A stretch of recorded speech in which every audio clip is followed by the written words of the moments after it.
Thanks, Olivia, for doing this.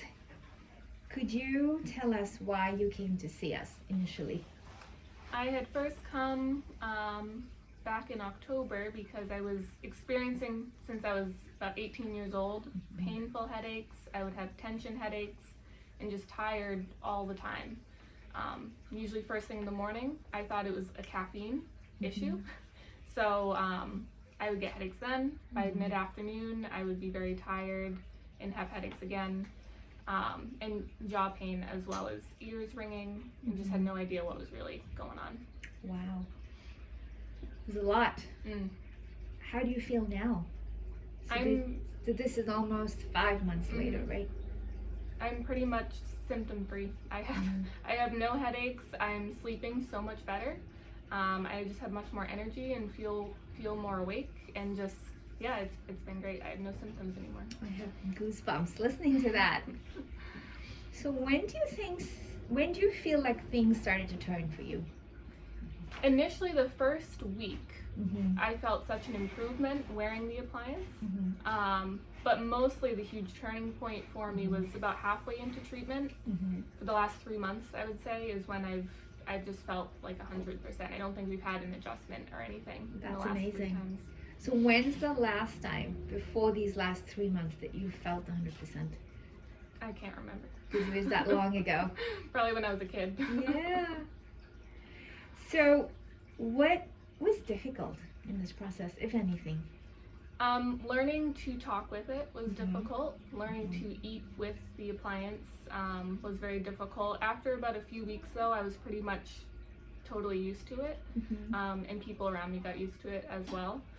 I did hit a rough patch, and you know this with you, where it felt like I was doing better, but it didn't feel like I was continuing to do better. It just felt like I was stuck for a little bit. Like I said, after the 3 months, all of a sudden I had a huge turning point. Right. I think that we have to really pay attention to those changes when you would get better and then maybe not stay better. And I think we had a little period of time where I needed to adjust you more frequently. So what ahas do you feel or felt in this process? Like, what was sort of an awakening for you? Something that was surprising to me was really learning how your body works like with itself, and how when you have one symptom that's off, it can be a cause of something else. I know we talked about vitamin levels. That was surprising to me, and also mouth taping. I didn't want to do that for a while because the idea of taping my mouth when I slept, really, I didn't like that idea, and I didn't believe that could actually work. The first night I was like, I'll give it a try. I slept all night. Awesome. When I was waking up before, like every couple hours, a couple times a night. And so since then I do the mouth taping every day. You became a believer. Yeah.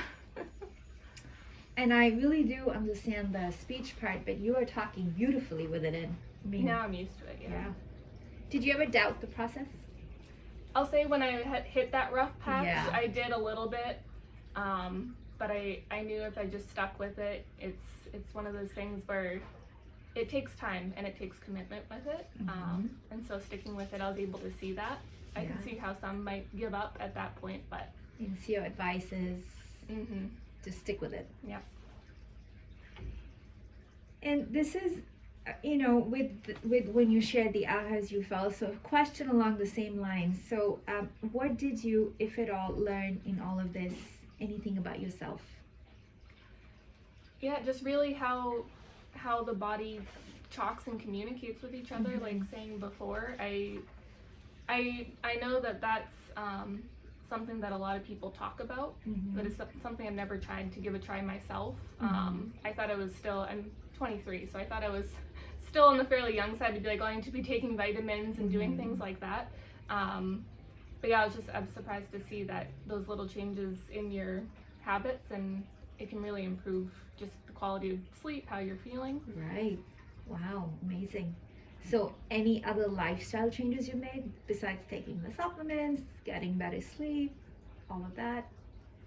I would say those are pretty much the big ones. The big ones, yeah. In addition to the appliance, you've had me working with the Mayo. Yeah, and how's the Mayo going for you?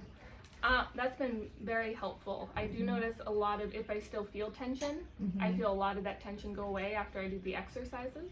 Great. And so yeah, that's been something I've incorporated into my routine in the morning and at night as well.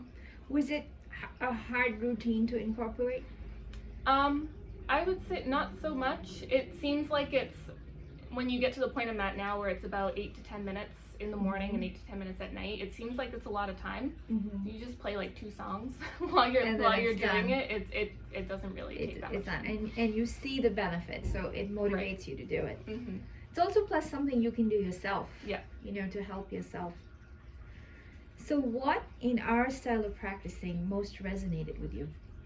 I really appreciated the thought and commitment I felt to my own case. There were some moments, like I said, where it was a Friday night or a Saturday morning where I communicated with you, just things weren't going well, and you opened up the office for me to come in, which I thought was just very, very generous on your part and everyone here, to be so committed and helpful and interested in making me feel better.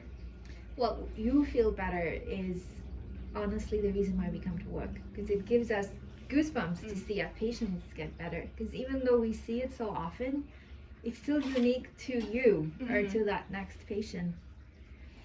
And I just really want to end this little interview with appreciating what I learned about you.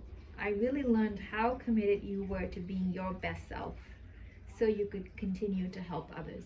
Because I know in all of these visits we got to talk a little bit about life and the bigger purpose. So I really want and appreciate that I was a part of your journey in helping other people feel better. So Thank you.